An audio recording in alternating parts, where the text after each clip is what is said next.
Bueno, el segundo gran conflicto del periodo fue la Guerra de Corea, ¿vale? Entre 1950 y 1953. Además tiene mucho que ver con la Guerra Civil China. Vamos a ver ahora por qué, ¿vale? Corea había sido ocupada igual que los japoneses, igual que China por los japoneses durante la Segunda Guerra Mundial. Bueno, Corea había sido ocupada antes, ¿acordáis? En 1905, los japoneses habían creado en Corea una colonia, la colonia más importante del territorio. Entonces, como era tan importante para el país, ¿vale? Tanto la URSS como Estados Unidos ocuparon el territorio coreano, ¿vale? El norte de Corea fue ocupado por la URSS durante la Segunda Guerra Mundial, mientras que el sur fue ocupado por Estados Unidos, ¿vale? Dos zonas de ocupación, igual que las que se habían establecido en Alemania, ¿vale? Separadas por el paralelo 38, ¿de acuerdo? ¿Qué ocurre? Que en 1949, igual que pasó en Alemania, pues ninguno de los dos países se había puesto de acuerdo sobre qué hacer en Corea, ¿vale? Igual que había pasado en Alemania, pues lo mismo pasó en el caso coreano. Ambos los ejércitos se retiraron y se formaron dos estados diferentes separados por el paralelo 38. Un estado comunista en el norte, con el modelo de la URSS, y un estado capitalista en el sur, siguiendo el modelo de Estados Unidos, ¿vale?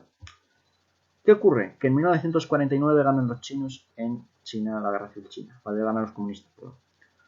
Y esto va a dar alas, digamos, al líder de Corea del Norte, a Kim Il-sung, que es el abuelo del actual dictador de Corea del Norte, de Kim Jong-il, para conquistar el estado de Corea del Sur, ¿vale? Y reunificar Corea bajo el comunismo, ¿vale? Entonces esto es muy importante, como ya os digo, influye mucho la victoria de los comunistas chinos, que va a dar alas al dictador de Corea del Norte, al líder de Corea del Norte, para invadir Corea del Sur, ¿vale?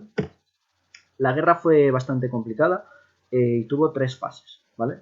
La primera fase, donde toma la iniciativa, fijaos que la iniciativa había sido de Corea del Norte, ¿vale? Viendo que triunfa el comunismo, Corea del Norte, desde junio a septiembre de 1950, ocupa prácticamente todo el estado del sur, salvo una zona en torno a la ciudad de Pusan, ¿vale? Que es la única región que va a quedar aislada del resto del territorio norcoreano, ¿vale? Claro, Estados Unidos protestó, hubo un debate en la ONU sobre la legalidad del ataque de Corea del Norte sobre Corea del Sur y finalmente el Consejo de Seguridad de la ONU, que estaba formado por 5 miembros, ¿vale? Uno de ellos era la URSS, pero el otro era Estados Unidos, Francia, Gran Bretaña y la República China con sede en Taiwán, es decir, todos partidarios, esos 4 partidarios de Estados Unidos, aprobaron el envío de un ejército estadounidense dirigido por el general MacArthur, que en teoría lo que tenía que hacer era devolver a Corea del Sur su integridad como Estado, ¿vale? Frente a la invasión de Corea del Norte, ¿vale? Entonces era un ejército estadounidense, pero que actuaba en nombre de la ONU, ¿vale? La ONU tenía esta capacidad de enviar ejércitos del país que sea, ¿vale? Para traer la paz y demás, ¿vale? Rechazar una invasión extranjera. El envío del ejército de MacArthur, de este ejército de la ONU, hace que entremos en la segunda fase, que va de la segunda mitad del año 1950. ¿Vale? Estados Unidos y las tropas de Corea del Sur, las pocas que quedaban en Pusan, lanzan una contraofensiva conjunta, ¿vale? Estados Unidos desembarcó en Seúl, mientras que las tropas surcoreanas desde Pusan avanzaron hacia Seúl y lograron expulsar a los norcoreanos hacia su estado. Pero no solo lograron expulsar a los norcoreanos hacia el norte, sino que incluso van a seguir avanzando por Corea del Norte y lograron llegar incluso a la frontera con China, ¿vale? Entonces el estado de Corea del Norte prácticamente fue destruido también durante esta contraofensiva, durante esta segunda fase, ¿vale? Claro, en este contexto, la URSS todavía no se había posicionado, ¿vale? Pero China se posiciona, porque claro, ve muy cerca un ataque directo de Estados Unidos también en China, argumentando lo mismo, porque estaba muy candente el tema de Taiwán. De tal manera que Mao intervino en el asunto y envió tropas guerrilleros a Corea del Norte para apoyar, ¿vale? Envió guerrilleros y algo de ayuda económica. Bueno, China no tenía mucho dinero en ese momento, sobre todo los guerrilleros del Partido Comunista Chino fueron los que van a permitir que el ejército norcoreano logre volver a tomar la iniciativa, ¿vale? Ante esta intervención de China, que era extraoficial, digamos, porque los guerrilleros porque China no declaró guerra en ningún momento a Corea del Sur, sino que simplemente envió ayudas, envió guerrilleros, el general estadounidense MacArthur propuso el bombardeo atómico de ciertas ciudades de China, ¿vale? ciertos puntos estratégicos que no fueran bajas, que no ocasionaran bajas civiles, y elaboró todo un proyecto de bombardeo atómico de los principales puntos de China, ¿vale? Ante tal ataque, que desde luego fue rechazado por la URSS en cuanto se enteró del asunto, ¿vale? Y dijo que de hecho iba a estallar un conflicto mundial en caso de que a Estados Unidos se le ocurriera bombardear a China, con la que un año después iba a establecer una alianza militar, ¿vale? El general estadounidense fue cesado y se abandonó el plan de bombardeo atómico. Gracias a Dios, porque evitaron una guerra nuclear en 1950, ¿vale? De esta manera, con los guerrilleros chinos entramos en la tercera fase de la guerra de Corea, ¿vale? En la que Corea del Norte, con estos guerrilleros, rechazaron la ofensiva de Corea del Sur y logran expulsar a las tropas surcoreanas y estadounidenses hacia la frontera del paralelo 38, ¿vale? Se vuelve a establecer la frontera entre los dos estados, ¿vale? La guerra, fijaos que duró 3 años más, pero en realidad no hubo más avances territoriales, sino que estuvo estancada en torno a Corea del Norte y Corea del Sur, y se dedicaba a ver varios bombardeos y demás, pero no hubo más avances significativos de importancia, ¿vale?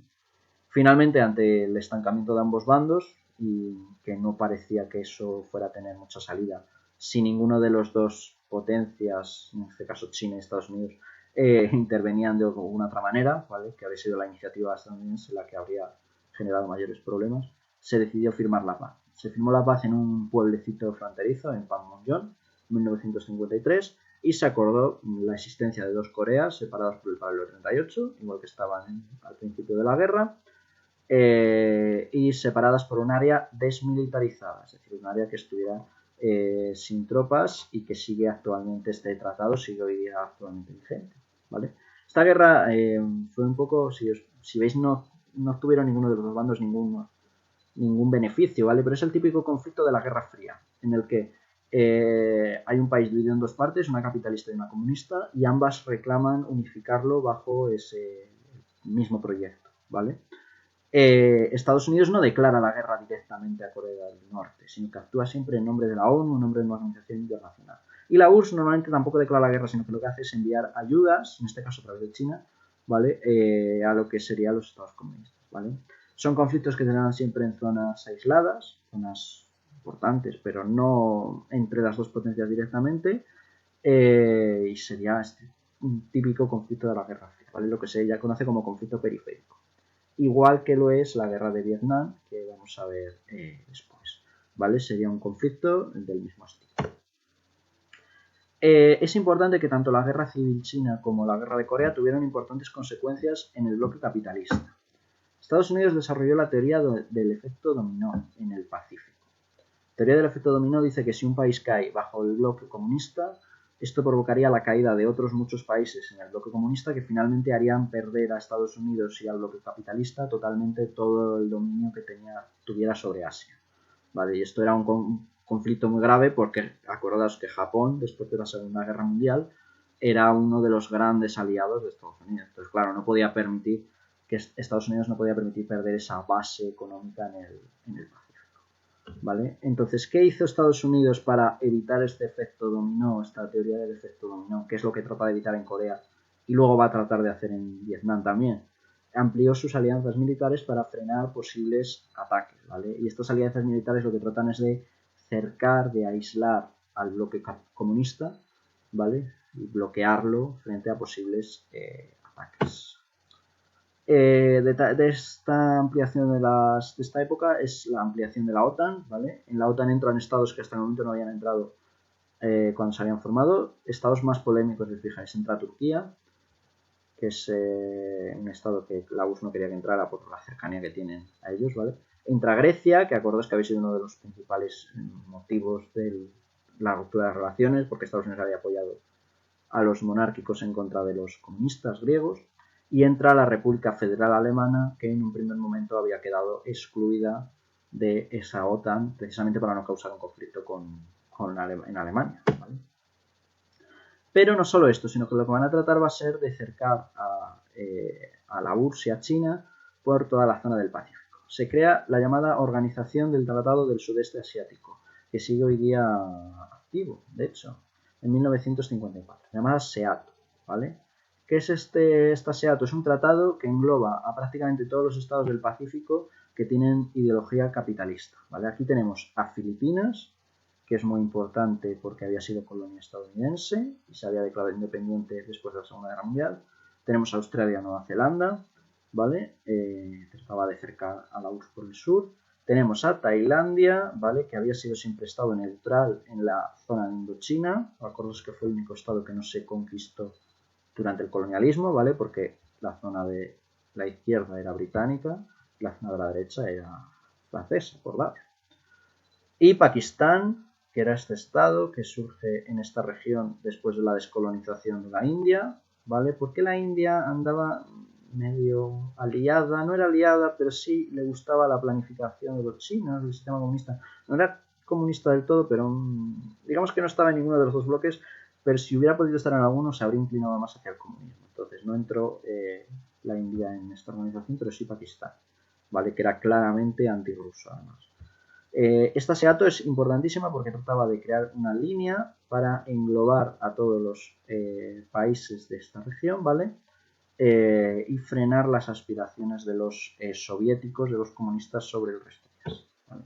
En esta misma línea está el Tratado de Bagdad, que lo que hacía era unir a Irak, Irán, Turquía y Pakistán, hoy está mal aquí, es Pakistán y Turquía, en una línea, ¿vale? Para aislar a los comunistas y no permitir su acceso ni a África ni a Oriente, ¿vale? Oriente Medio, donde por cierto ya veremos que hay un conflicto muy importante que se empieza a gestar en estos años, ¿vale?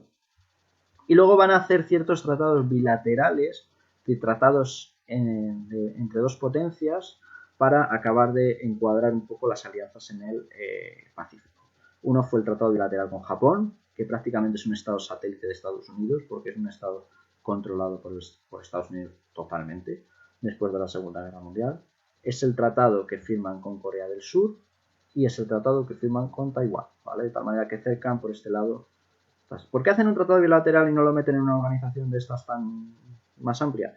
Pues para no generar oposición con la URSS, ¿vale? Pues estos tratados bilaterales pues eran menos públicos, digamos, que una gran organización como la OTAN o como la SEATO o el Tratado de Bagdad, ¿vale? Que tratados que siguen activos hoy día, ¿vale? Estados Unidos sigue manteniendo estas alianzas actualmente.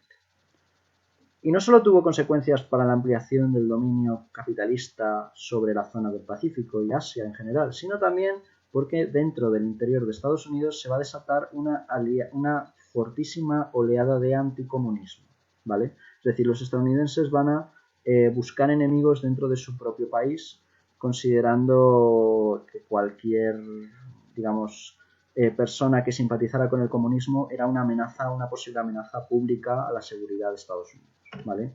El senador McCarthy, que tenéis aquí su fotografía, un senador republicano, creó el Comité de Actividades Antiamericanas, ¿vale? Que era un comité encargado de investigar los delitos políticos de las estadounidenses. De tal manera que se desarrolla lo que se conoce como la caza de brujas, ¿vale? Que acusaron a miles de personas de apoyar, simpatizar al comunismo y de estar siendo espías de la URSS, ¿vale? Y estar desmantelando el sistema estadounidense desde dentro. Miles de personas fueron acusadas injustamente muchas veces y sin pruebas de estas políticas antiamericanas, ¿vale? Incluso, ¿en qué consistían estas condenas? Pues sobre todo fueron apartados de la sociedad, se les negaba, por ejemplo, el derecho a la sanidad, se les negaba el derecho a trabajar en un organismo público, e incluso en un organismo que tuviera repercusiones públicas, como podía ser el cine o la literatura, o se estableció una férrea censura en el cine, en la prensa y en ciertos sectores públicos, ¿vale? Van a ser apuntados en listas negras. Estas personas que estaban en la lista negra no podían ser contratados por nadie, ¿vale? E incluso en casos más graves van a acabar en la cárcel, o incluso hubo algunos casos de ejecuciones, como el famoso matrimonio Rosenberg, tenéis aquí la fotografía, que fueron acusados de espionaje por parte de la URSS, de espionaje, pues estaban espiando para la URSS dentro de Estados Unidos, y van a ser incluso ejecutados sin apenas pruebas, y de hecho unos años más tarde se demostró un poco la inocencia del matrimonio, ¿vale? Y de este comité de actividades antiamericanas que estaba buscando todos esos enemigos dentro del Estado, ¿vale? Esto va a ser muy polémico y va a generar muchísimos conflictos, sobre todo durante los años 50. Luego, a mediados de los finales de los 50, sobre todo, se va a relajar un poco el asunto, aunque sigue estando prohibido hablar de teorías comunistas y ciertos libros están prohibidos en Estados Unidos, pero se va a ir relajando ese anticomunismo, pero que va a ser tan fuerte, sobre todo a principios de los años 50.